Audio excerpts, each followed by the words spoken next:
If you had put just $1,000 into Amazon's IPO in 1997 and never sold, today you'd be sitting on over $2 million. That's the power of getting in early, picking right, and holding on while everyone else bails. If that doesn't have you locked in, how about the fact that missing just the 10 best trading days in the S&P 500 over the last 20 years would cut your total return by more than 50%. 10 days accounts for half of the gains over 20 years, or one more. In the first 6 months of 2023, just 7 AI-linked stocks were responsible for 100% of the S&P 500's total gains. Without AI, the stock market wouldn't have even been flat, it would have been negative. AI is the game. You ignore it at your peril, because you live in a world with inflation. Your purchasing power is being stolen from you, and you absolutely must find a way to fight back. That's what this is all about. But what now, right? What should you actually do? We've covered the scale of the AI opportunity. We've looked at the risks of missing it. We've mapped the sectors most likely to win and examined the brutal lessons of the dot-com boom. Now, I want to walk you through how to take intelligent action. The first thing to understand is this: there's no single correct way to win. In every technological revolution, fortunes have been made by people who built companies, by people who worked for equity at the right companies, and by people who invested early in the companies that went on to dominate. Investing isn't the only path forward. If you're a builder, focus on solving a massive burning problem that people are willing to pay to have solved. If you've got an AI skill set, you're in business. People are throwing around billion-dollar salaries. This is wild. I don't know if we've ever seen anything like this. But if you're neither an entrepreneur nor one of the most skilled AI engineers on earth, you still can afford to sit on the sidelines. Your focus is going to have to be investing. And if you're investing, here's the playbook. It's very simple. 1, start now. Even small amounts count. Waiting for the perfect entry point is how you miss decades of compounding. Even $50 to $100 a month into the right assets adds up over time. Fractional shares mean you don't need thousands to start. You can buy a piece of NVIDIA or Microsoft today. 2, build a diversified AI portfolio. Think in buckets, not single stocks. Infrastructure, chips, cloud, data centers, companies grouped up like NVIDIA, AMD, TSMC, etc. You can find them in clusters.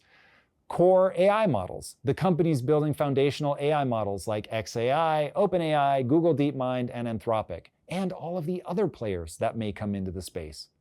Integrated application layer, e.g. companies that are integrating AI into high-value industries like healthcare, manufacturing, and finance. Again, not one, the whole space.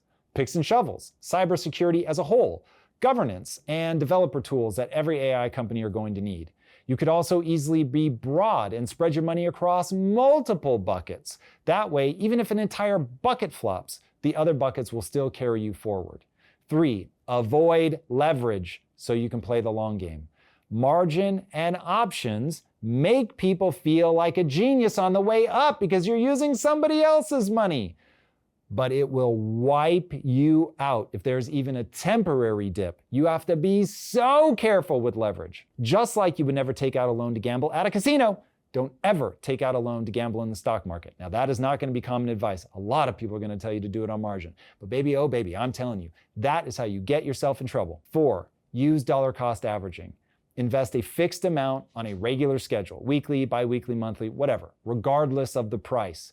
This removes the need to time the market and keeps you buying even during dips, which is when the best long-term gains are made. 5, reinvest your gains. Dividends and profits should be reinvested into your positions or into other AI opportunities. By all means, balance it out. So if you've got one that's just absolutely crushing it and you want to spread those wins to other areas just in case, do it. But by doing that, you accelerate the compounding, the single biggest driver of long-term wealth. 6, keep a cash buffer.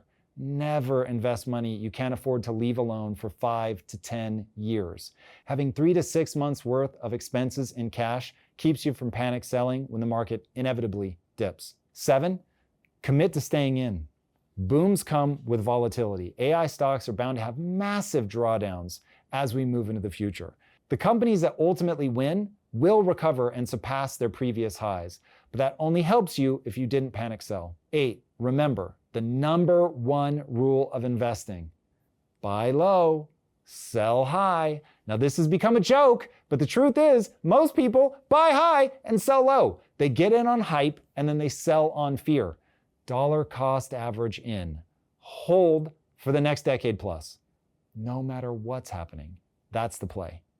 Time in the market versus trying to time the market. Right? If you follow this, you're not going to be trying to predict the next NVIDIA or Amazon. You won't expect or need the winners to be obvious. You're going to own a broad slice of the entire AI economy and let the leaders emerge naturally in your portfolio. Because in the end, in an inflationary world, owning assets, even in an uncertain market, isn't optional. This is your moment.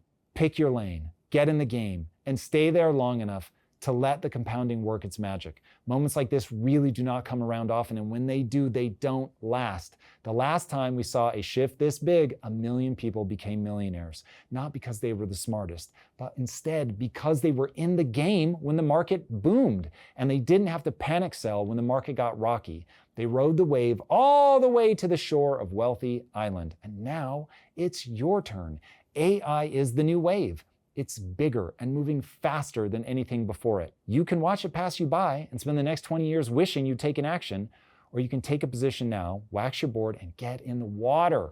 You'll probably swallow a couple mouthfuls of seawater along the way, but if you avoid debt and let time and compounding work their magic, you'll likely come out ahead. The future is going to belong to the people who move wisely today, because by the time it's obvious, it's already too late.